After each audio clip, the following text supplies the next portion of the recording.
భవిష్యత్తులో ముద్దాయిలకు free hand ఇచ్చిన న్యాయస్థానాలుగా మిగిలిపోయే ప్రమాదం ఉందేమో ఆలోచించండి అని చెప్పి కూడా నేను న్యాయస్థానాలకి చీఫ్ జస్టిస్ ఆఫ్ సుప్రీంకోర్టు కూడా విజ్ఞప్తి చేస్తూ ఉన్నా. నాకు ఆశ్చర్యం వేసింది.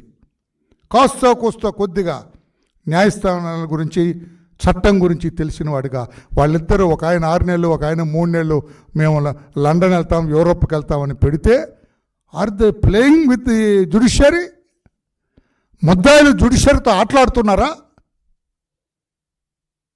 కోర్టుకి అటెండ్ అవ్వరు. ముఖ్యమంత్రిగా ఉన్నామని చెబుతాడు ఒక ఆయన, పార్లమెంట్లో నేనేదో మాట్లాడాలా, పెద్దల సభలో జాతికి మేలు చేయాలంటాడు ఆయన. ఏంటి సార్ ఇది?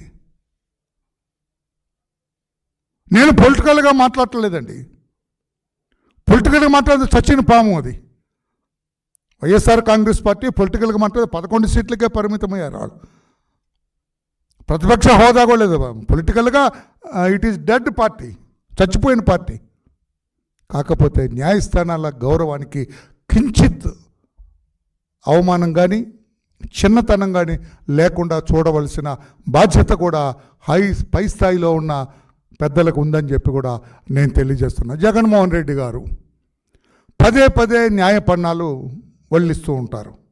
మిమ్మల్ని అడుగుతున్నాను, మీరు కోర్టు గట్ట ఉండకుండా ఈ రకంగా విదేశాలకు పారిపోవటానికి అప్లై చేయటం కరెక్టా? అసలు మీరు తిరిగి వస్తారా? నాకు అదొక డౌట్ కూడా ఉంది. తిరిగి మళ్ళీ ఇండియా వస్తారా? A1 అండ్ A2 మీరు వెళ్ళిన తర్వాత మీ సంబంధికులు వాళ్ళు కూడా చిన్నగా మీ దగ్గరకు వస్తారా? మీరు తిరిగి ఇక్కడ ఇండియాకి వస్తారా? ఎవరు గ్యారంటీ ఇస్తారు? తిరిగి మీరు వస్తారని? పోనీ ఇక్కడ రాజకీయంగా మీకేం పెద్ద కనపట్టలేదు. ఇక్కడ కనుచూపు మేరలో మీకు రాజకీయంగా మంచి భవిష్యత్తు ఏం లేదు. ఇక్కడ ఈడ్చి కొడితే 11కి పరిమితమయ్యారు మీరు. ప్రజలు ఎవరు మీ పట్ల లేరు. భవిష్యత్తులో కూడా మీకు రాజకీయ జీవితం ఆశాజనకంగా లేదు. తిరిగి వస్తారా లేదా? ఇప్పుడు A2 ఉన్నాడు. A2 మీద కొన్ని క్రిమినల్ కేసులు కూడా రెడీ అవుతున్నాయి అంటున్నారు. ఇంకా కొన్ని వైజాగ్లో అన్ని భూ కబ్జాలన్నీ బయటకు వస్తే A2 మరలా లోపలికి పోవాలి కదా. ఈ నేపథ్యంలో వాళ్ళు విదేశాలకు వెళ్ళి కూర్చుంటే మరలా ఏంటండి? వీటి గురించి ఆలోచన చేయవలసిన హై టైం అంటున్నాను నేను. సిబిఐ కూడా ఇంకా కొంచెం స్ట్రింజెంట్, కొంచెం గట్టిగా యాక్ట్ చేయాలా? చాలా లిబరల్గా నేను అడుగుతున్నాను. నేను గతంలో కొంతకాలం పోలీస్ అధికారిగా చేసిన వ్యక్తిగా చాలా లిబరల్గా చూసింది సిబిఐ జగన్మోహన్ రెడ్డి ఆ టీముని, ఆ నేర చిట్టాలో ఉన్న టీంని, ఆయనకు అనుంగు A1 A2 A3 వాళ్ళంతా బ్యాచ్ని చూడవలసినంత గట్టిగా చూడలేదు. అందుకే ఇప్పటికైనా రోజువారీ విచారణ జరగాలి జగన్మోహన్ రెడ్డి గారి కేసులో. ఆయన తప్పు చేశాడా లేదా కోర్టులు త్వరితగతిన చేయాలి. తప్పు చేస్తే శిక్ష, లేదంటే విడుదల. అంతేగాని వాళ్ళకున్న పరపతిని అడ్డు పెట్టుకొని, వారికి ఉన్న అవకాశాలను అడ్డు పెట్టుకొని ఈ రకంగా కోర్టులకు హాజరవ్వకుండా విదేశాలకు వెళ్తూ ఉంటాం తప్పు, సరైనది కాదు అని చెప్పి కూడా తెలియజేస్తూ న్యాయశాస్త్ర కోవిదులందరూ కూడా దీన్ని ఒక ఆసరాగా, వాళ్ళు ముద్దాయిలు ఆసరాగా తీసుకొని భవిష్యత్తులో కూడా జగన్మోహన్ రెడ్డి గారికి ఇచ్చారు, నాకెందుకు ఇవ్వరు? A2కి ఇచ్చారు పర్మిషన్, నాకెందుకు ఇవ్వరు? ఆయనకు 12 ఏళ్ళైనా కూడా విచారణ జరపలేదుగా, నా కేసులో ఎందుకు అటెండ్ అవ్వాలా అని దీన్ని సాకుగా, ఒక ప్లీగా, ఒక ప్రెసిడెంట్గా తీసుకుంటే కోర్టులు ఎలా ఉంటాయి ఒక్కసారి ఆలోచన చేయాలని చెప్పి కూడా తెలియదు. నీకు అర్థమైనట్లేదు తమ్ముడు. ఇది జగన్మోహన్ రెడ్డి గారి కేసులో 12 ఏళ్ళుగా విచారణ జరగలేదు కదా, నా కేసులో ఎందుకు తొందరపడుతున్నారు అని ఒక ముద్దాయి కోర్టును ప్రశ్నిస్తే ఏం సమాధానం చెబుతాం? ముద్దాయి నేను ఇంగ్లాండ్ వెళ్తా ఉంటే జగన్మోహన్ రెడ్డి గారికి ఇచ్చారు 6 నెలలు, నాకు కనీసం 5 నెలలన్నీ ఇవ్వండి అని ఇంకొక ముద్దాయి అడిగితే, ముద్దాయిలకి ఎంత ఫ్రీడమ్ ఏంటి సార్?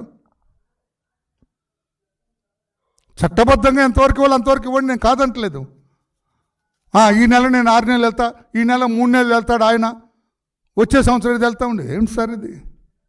ఇంతంత నేరం మన సుప్రీంకోర్టు జడ్జిసే కామెంట్ చేశారు, హత్యా నేరం కంటే గొప్ప నేరం ఇది. హత్య క్షణికావేశంలో చేస్తాడు. కానీ ఈ ఆర్థిక నేరాలన్నీ కూడా ప్రీ ప్లాన్డ్గా ప్రణాళిక ప్రకారం దీని ప్రభావం దేశ ఆర్థిక వ్యవస్థ మీద కూడా పడుతుంది. తమ్ముడు నోట్ చేయాలి ఈ పాయింట్. దేశ ఆర్థిక వ్యవస్థ మీద కూడా పడుతుందని చెప్పి సుప్రీంకోర్టు వ్యాఖ్యానించినప్పుడు ఇతను పవిత్రుడిగా చూస్తామండి? మంచివాడిగా చూస్తారండి ఎవరైనా? ఆలోచన చేయండి అని చెప్పి కూడా విఘ్నులైన మీ అందరికీ విజ్ఞప్తి చేస్తూ, చివరగా జగన్మోహన్ రెడ్డి గారు ఇటువంటి మీరు విదేశాలకు పోవద్దు మీ కేసులు పూర్తయ్యేంత వరకు కూడా. అది నా సూచన మీకు. న్యాయ స్థానాలకు కూడా విజ్ఞప్తి చేస్తున్నా. నేను డైరెక్ట్ చేయట్లా, విజ్ఞప్తి చేస్తూ ఉన్నా. ఒక్కసారి ఆలోచన చేయండి. 12 ఏళ్ళుగా కేసుల్లో ఏం లేదు, ఇంతవరకు ఓమని అక్షరం లేదు, విచారణ లేదు. ఇతను మంచివాడా నేరస్తుడా తెలియటం లేదు. ఈ నేపథ్యంలో 6 నెలలు ఆయన్ని 3 నెలలు ఈయన్ని విదేశాలకు పంపితే ఏమి జరుగుతుందో, ఏమి అభిప్రాయం ఉంటుందో న్యాయస్థానాల మీద ఒక్కసారి పునఃపరిశీలన చేయమని కూడా నేను విజ్ఞప్తి చేస్తున్నా. సుప్రీంకోర్టు CJI గౌరవ చంద్రచూడ్ గారు సవినయంగా విజ్ఞప్తి చేస్తున్నా, ఈ కేసులు మీరే సమీక్ష చేయాలా. మీరే ఎందుకునంటే మీ కుటుంబ నేపథ్యం నాకు తెలుసు.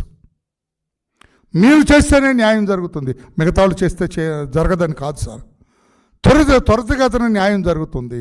ఇది సమీక్ష చేయాలని చెప్పి కూడా విజ్ఞప్తి చేస్తూ ఉన్నాను నేను.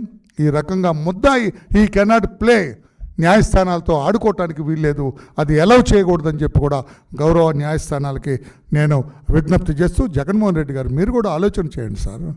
మామూలు ముద్దాయి కాదు కదా. 5 ఏళ్ళు ముఖ్యమంత్రిగా చేసిన ముద్దాయి మీరు, శాసనసభ్యుడిగా ఉన్న ముద్దాయి, ఆయన 15 ఏళ్ళ ఇప్పుడు ఎంపీగా చేసిన ముద్దాయి, ఇప్పుడు ఎంపీగా ఉన్నాడు ముద్దాయి. మామూలు ముద్దాయిలు కాదుగా, ప్రత్యేకత సంతరించుకున్న ముద్దాయిలు. 10 ఏళ్ల క్రితం ఏమి లేని వాళ్ళు ఈరోజు కోట్ల పడగలెత్తిన ముద్దాయిలు. మామూలు వాళ్ళ మీరు? మీరే రోజువారీ విచారణకి మీరే స్వాగతించండి సార్. రోజు విచారణ చేసి తొందరగా నా మీద నేరం ఉందో లేదో తేల్చండి సార్ అని అడగండి. మీరే కోరండి న్యాయస్థానాలని అని చెప్పి కూడా కోరుతూ, రాష్ట్ర ప్రజలందరూ కూడా జగన్మోహన్ రెడ్డి గారు తన కేసులపైన ఆడుతున్న ఈ రాజకీయ క్రీనీడను కూడా గమనించండి. రాజకీయ క్రీనీడ ఏ రకంగా న్యాయస్థానాలతో అతను ఆడుతున్నాడని నేను అనను, కానీ ఏ రకంగా ఉపయోగించుకుంటున్నాడో అతను ఒక్కసారి ఆలోచన చేయండి అని చెప్పి కూడా తెలియజేస్తున్నాను. Thank you everybody. Any question on this you are at liberty to ask me. Thank you. ముద్దాయిలు 10 ఏళ్ల క్రితం ఏమి లేని వాళ్ళు ఈరోజు కోట్ల పడగలెత్తిన ముద్దాయిలు. మామూలు వాళ్ళ మీరు? మీరే రోజువారీ విచారణకి మీరే స్వాగతించండి సార్. రోజు విచారణ చేసి తొందరగా నా మీద నేరం ఉందో లేదో తేల్చండి సార్ అని అడగండి. మీరే కోరండి న్యాయస్థానాలని అని చెప్పి కూడా కోరుతూ, రాష్ట్ర ప్రజలందరూ కూడా జగన్మోహన్ రెడ్డి గారు తన కేసులపైన ఆడుతున్న ఈ రాజకీయ క్రీనీడను కూడా గమనించండి. రాజకీయ క్రీనీడ ఏ రకంగా న్యాయస్థానాలతో అతను ఆడుతున్నాడని నేను అనను, కానీ ఏ రకంగా ఉపయోగించుకుంటున్నాడో అతను ఒక్కసారి ఆలోచన చేయండి అని చెప్పి కూడా తెలియజేస్తున్నాను. Thank you everybody. Any question on this you are at liberty to ask me. Thank you.